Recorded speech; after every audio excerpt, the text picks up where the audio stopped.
आज अपन विद्रोह और राज जो अपना लेसन है उसके बारे में अध्ययन करेंगे। इसको 1857 की क्रांति, भारत का प्रथम स्वतंत्रता संग्राम और 1857 का विप्लव आदि नामों से जानते हैं। अपन हेडिंग डालते हैं विद्रोही और राज। 1857 की क्रांति। 1857 की जो क्रांति हुई, 1757 में जो प्लासी का युद्ध हुआ उसके 100 साल बाद में हुई। कितने साल बाद में? 100 साल बाद। 100 वर्ष बाद। 100 वर्ष बाद में अनेक सैनिक असैनिक विद्रोह हुए। 1857 से पहले जो 100 वर्षों में जो भी विद्रोह हुए वो असंतोष के कारण हुए। किस कारण? असंतोष के कारण। उसमें पदस्थ शासकों, सामंतों के द्वारा सैनिक विद्रोह और किसानों के द्वारा भू राजस्व यानी लगान को लेकर विद्रोह किए गए। इसमें अपन करेंगे। अब बात आती है कि अधिकांश इतिहास का 1857 की जो क्रांति हुई उसको चर्बी वाले कारतूसों को प्रयोग को लेकर उन्होंने बताया, लेकिन आधुनिक जो शोध हुए उसमें जो क्रांति के कारण की 1857 का जो इतना बड़ा गदर हुआ उसका क्या रीजन था, तो बहुत सारों ने बताया कि राजनीतिक कारण था, सामाजिक कारण, आर्थिक, धार्मिक, सैनिक और अन्य कारण। उनके बारे में अपन चर्चा करेंगे कि 1857 की जो क्रांति है उसके प्रमुख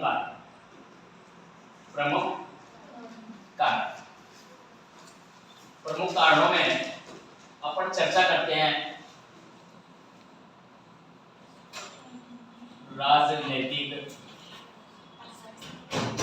राजनीतिक कारण, दूसरा प्रशासनिक कारण,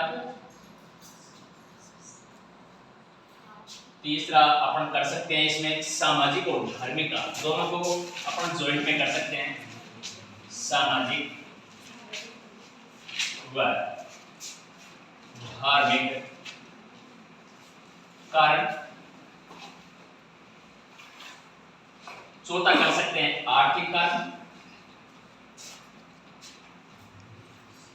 कारण, पांचवा अपन कर सकते हैं इसमें, पांचवा इधर लिख देते हैं सैनिक कारण, और छठा इसमें कर सकते हैं तात्कालिक कारण।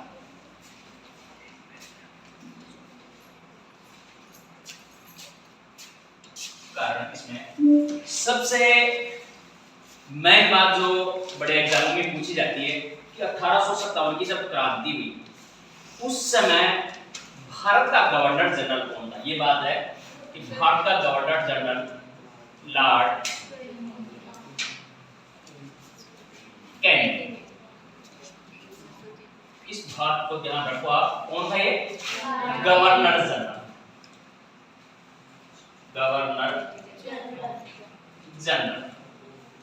बहुत इंपॉर्टेंट बात है बेटा। और उस समय जो ब्रिटेन का प्रधानमंत्री कौन था? कहां का? ब्रिटेन। कभी कभी प्रश्न पूछ लिया जाता है ब्रिटेन के प्रधानमंत्री, उनका नाम था लॉर्ड पामस्टर। ये चीजें बहुत इंपॉर्टेंट है कि अपन को क्या पढ़ना है कि उस समय 1857 की जब क्रांति हुई उस समय भारत का गवर्नर जनरल था। जो अपन ने पहले देखे प्रमुख कारणों में राजनीतिक कारण। अपन चर्चा राजनीतिक कारणों की करते हैं क्योंकि प्रश्न आएगा, आपके 5 नंबर का प्रश्न आ सकता है कि 1857 की क्रांति के प्रमुख कारणों की विवेचना की, तो उसी पे चर्चा करेंगे अपन। राजनीतिक कारणों में कौन कौन से कारण थे जिसके कारण 1857 की क्रांति। पहला अपना हेडिंग था राजनीतिक कारण। एक बार थोड़ा लिख देते हैं फिर थोड़ा समझाएंगे। नैतिक कारण, राजनीतिक कारणों में पिछले जो 100 साल में यानी 1857 तक जो भी राजनीतिक कारण रहे उनमें प्रथम कारण अपना हो सकता है, इसमें प्रथम कारण छोटा लॉर्ड वेलेस्ली की सहायक संधि। इसमें सबसे बात यह है कि लॉर्ड वेलेस्ली ने एक सहायक संधि, अब सहायक संधि क्या है इसके बारे में चर्चा करेंगे कि देशी रियासतों को अपनी रियासतों में अपने ही खर्चे पर एक अंग्रेज बटालियन रखनी पड़ी और एक अंग्रेज रेजिडेंट अपने दरबार में रखना पड़ी ये है। और इसके अलावा जो देशी रियासतें हैं उनको अपनी जो विदेश नीति है वो जो रेजिडेंट रखता है ब्रिटिश रेजिडेंट उसके हवाले यानी ब्रिटिश ईस्ट इंडिया कंपनी के अधीन अपनी विदेश नीति कर दी जाएगी। तो सहायक संधि स्वीकार करने वाला पहली रियासत कौन सी थी? हैदराबाद। कौन सी? हैदराबाद ने 1798 में सहायक संधि स्वीकार करी। इसके बाद में दूसरी थी मैसूर जिसने 1799 में, फिर इसके बाद में अपन कर सकते हैं तंजौर ने भी 1799 में लॉर्ड वेलेस्ली की सहायक संधि को स्वीकार किया। इसके बाद में अवध आता है, अवध ने 1801 में सहायक संधि स्वीकार की। फिर आता है पेशवा ने 1802 और सिंधिया और भोंसले उन्होंने 1803 में सहायक संधि स्वीकार की। यह स्वीकार करने के पश्चात में सहायक संधि को अपनी विदेश नीति ईस्ट इंडिया कंपनी के अधीन हो गई। इसके अलावा राजनीतिक कारणों में अपना दूसरा कारण होता है कौन सा? सबसे मुख्य कारण जिसके जो 1857 की जो क्रांति है उसका प्रमुख कारण यानी कि आग लगा के चला गया कौन? लॉर्ड डलहौजी ने एक नीति लागू की। कौन सी? गोद निषेध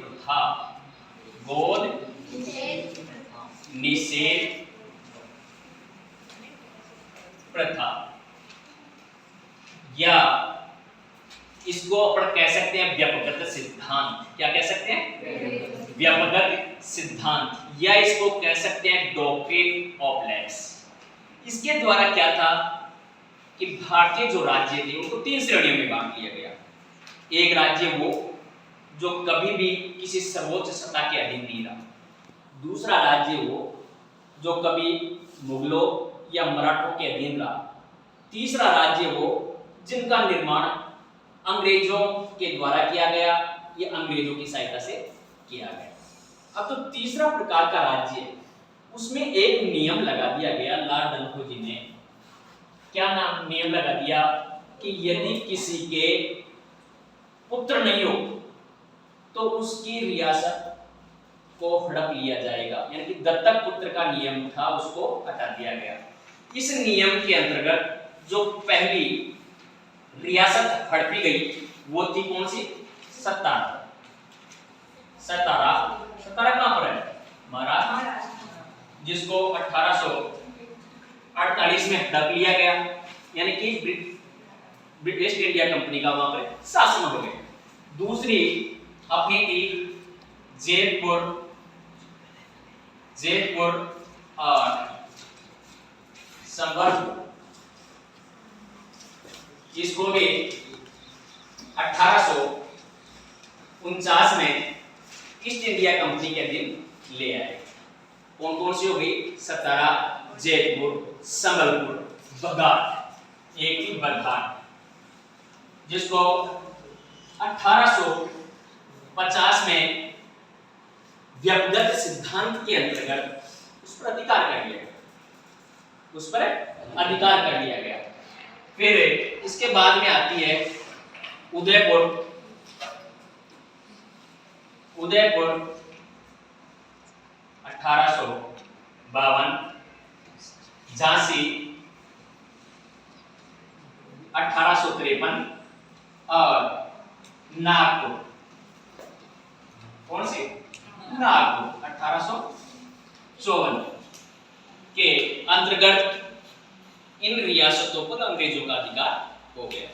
इसके अलावा लॉर्ड डलहौजी ने सबसे ज्यादा जो अवध, जहां से अपन को यानी ईस्ट इंडिया कंपनी को सबसे ज्यादा सैनिक प्राप्त होते थे, यानी कि अवध को अंग्रेजों के सैनिकों की पौधशाला के नाम से जाना जाता है। तो अवध को 1856 में किसने? लॉर्ड डलहौजी ने 1856 में, इससे पहले लॉर्ड डलहौजी ने कहा कि ये चेरी ग्लास फल एक दिन हमारे मुंह में आकर गिरेगा। किसके लिए कहा? अवध के लिए। और अवध पर नवाब वाजिद अली शाह था, उस पर कुशासन का आरोप लगा। किसका?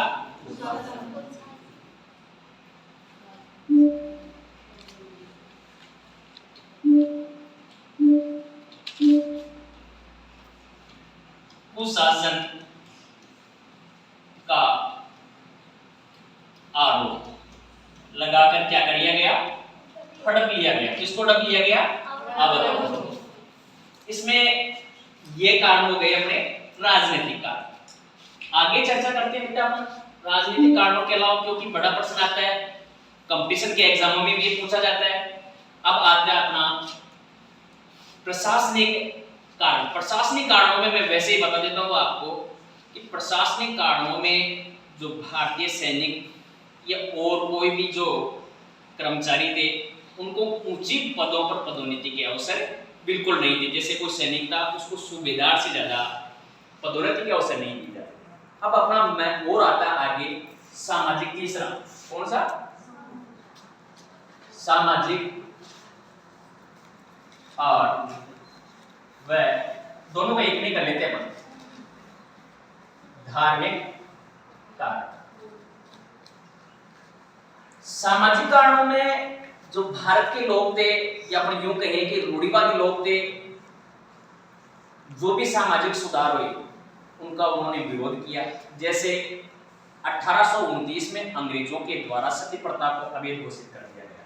कब कर दिया गया? लॉर्ड विलियम बेंटिंक द्वारा 1829 में किसको अवैध घोषित कर दिया गया? सती प्रथा। सती प्रथा। भाई एक बात बताऊं कि उस समय सती प्रथा कई समाजों में प्रचलित थी। अब उसको एक वो अलग तरीके से मानते थे। अंग्रेजों ने इसको क्या कर दिया? अवैध घोषित कर दिया गया कि कोई भी महिला सती नहीं होगी। यदि अब सती होने में क्या है कि सबसे ज्यादा समस्या होती है कि नई नई शादी हुई है, कोई विधवा हो जाती है, तो उस बालिका को भी क्या कर दिया जाता था? उस महिला को भी सती होने के लिए प्रेरित किया जाता था। किसी का सेवन कराकर उसको चिता पर अपने पति के साथ बैठा दिया जाता था, और वो एक गलत प्रथा थी। इस कारण लोगों ने, कोई समाजों में ये था कि सती तो होनी चाहिए। इसके अलावा 1856 में एक नियम और लागू किया गया कि विधवा पुनर्विवाह अधिनियम, कि विधवाओं को भी ये तो अधिकार मिलना चाहिए ना भाई कोई विधवा है, जैसे मान लो पुरुष तो कर लेते हैं, विधवाओं को भी तो दोबारा या पुनर्विवाह करने की अनुमति होनी चाहिए ना। 1856 में एक कानून बना दिया गया कि विधवाओं को भी दोबारा या पुनर्विवाह करने का अधिकार दिया जाएगा। इस कारण लोगों में क्या था? रोष था कि ये तो हमारे धर्म के साथ खिलवाड़ कर रहे हैं, छेड़छाड़ कर रहे हैं, हम ईसाई बनाने की ओर अग्रसर कर रहे हैं। ये सामाजिक कारणों में आ रहा है। इसके अलावा अपन धार्मिक कारण की बात करें तो 1813 में एक चार्टर एक्ट के द्वारा 1813 में एक चार्टर एक्ट के द्वारा जो ईसाई मिशनरी आई थी, कहां से? ब्रिटेन से आई थी। उनको भारत में ईसाई धर्म का प्रचार प्रसार करने की अनुमति इन्होंने दे दी। किन्होंने दे दी? अंग्रेजों ने दी थी। तो अब लोगों में ये भय व्याप्त था कि ये तो हमारा ईसाईकरण कर रहे हैं। क्या कर रहे हैं? ईसाईकरण कर रहे हैं। इसके अलावा 1856 में तो ये हो गया कौन सा? पुनर्विवाह। पुनर्विवाह। इसके अलावा लॉर्ड डलहौजी के द्वारा, लॉर्ड, भाई देखो जितने भी बीज बोए ना क्रांति के, लॉर्ड डलहौजी के समय थोड़ा ज्यादा काम हुआ है, तो इन्होंने इसी कारण से लोगों में असंतोष था और क्रांति हो गई। 1850 में एक कानून लागू किया गया। कौन सा? धार्मिक निर्योग्यता अधिनियम। ये क्या है? ये कौन सी बला आ गई भाई? ये कौन सा क्या आ गया? इससे क्या हुआ? 1850 में धार्मिक निर्योग्यता अधिनियम 21। कौन सा? 21। इससे ये हुआ कि यदि कोई ईसाई धर्म ग्रहण कर लेता है तो उसको उसकी पैतृक संपत्ति से वंचित नहीं किया जाएगा। क्या नहीं किया जाएगा? उसकी पैतृक संपत्ति से वंचित नहीं किया जाएगा। इसका मतलब ये हुआ कि लोगों ने सोचा कि कोई ईसाई बन जाए तो भी उसकी संपत्ति है जो अपने पिता से या अपने परिवार से आई है उससे पृथक नहीं होंगे। तो लोगों में भय व्याप्त हो गया कि ये तो ईसाई बना रहे हैं हमें और हम इसको अपनी संपत्ति से वंचित नहीं कर रहे हैं। तो लोग क्रांति के लिए क्या हो गए? तैयार हो गए। दोनों कारणों में, सामाजिक और धार्मिक कारण। अब आर्थिक कारण, पांचवा कारण है, चौथा कारण देखो आर्थिक कारण। कौन सा? आर्थिक कारण। इसके बारे में थोड़ा चर्चा कर लेते हैं। अंग्रेजों की नीतियां ऐसी थी कि यहाँ से कच्चा माल ले जाकर अपने मिलों में तैयार माल कर वापस यहीं बेचा जाता था और यहाँ के जो बुनकर थे उन पर तरह तरह के कर लगा दिए जाते थे, जिससे जो बुनकर या हाथ से काम होते थे, चरखा होता तो वो या कर टूट गया और यहाँ से ज्यादा पैदावार नहीं होती थी। अलग अलग प्रकार से इनका शोषण किया जाता था। तो धार्मिक कारणों से भी लोगों में भय व्याप्त था और असंतोष था। अब अपन आगे चर्चा करते हैं। धार्मिक कारणों के अलावा सामाजिक, धार्मिक, आर्थिक कारण हो गया। अब आते हैं कौन सा? सैनिक कारण। अभी इस पे मैं मुद्दे भी आ जाएंगे। क्या सैनिक कारण क्या थे जिसके कारण से 1857 का जो गदर हुआ वो इस कारण से हुआ? सैनिक कारणों में सबसे पहला तो ये था कि सैनिकों को ऊंचे पदों पर पदोन्नति नहीं मिली, सूबेदार से ऊंचे नहीं जा सकते थे। एक 1854 में एक अधिनियम पारित हुआ। कौन सा? डाकघर अधिनियम। 1854 में कौन सा अधिनियम पारित हुआ? डाकघर अधिनियम। ये डाकघर अधिनियम क्या है? ये भी एक अलग ही हो गया।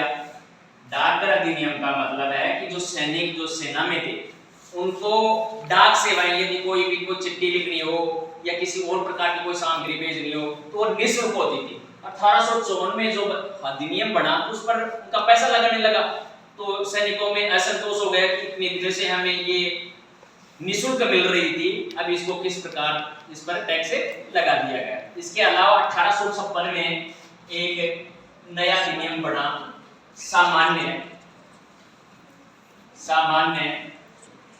सेवा अधिनियम। कौन सा? सामान्य सेवा अधिनियम। इसमें क्या था कि जो भी नए रंगूट या जो भी नए सिपाही भर्ती होती थी उनको समुद्र पार सेवाएं देनी होती थी। जैसे मान लो ब्रह्मा में भेज दिया तो पहले भारत में क्या था कि समुद्र पार यात्रा करना ऐसा समझा जाता था कि समुद्र पार यात्रा करेंगे ना तो हमारा धर्म क्या हो जाएगा? भ्रष्ट हो जाएगा। तो इस कारण से भी सैनिकों में भी क्या था?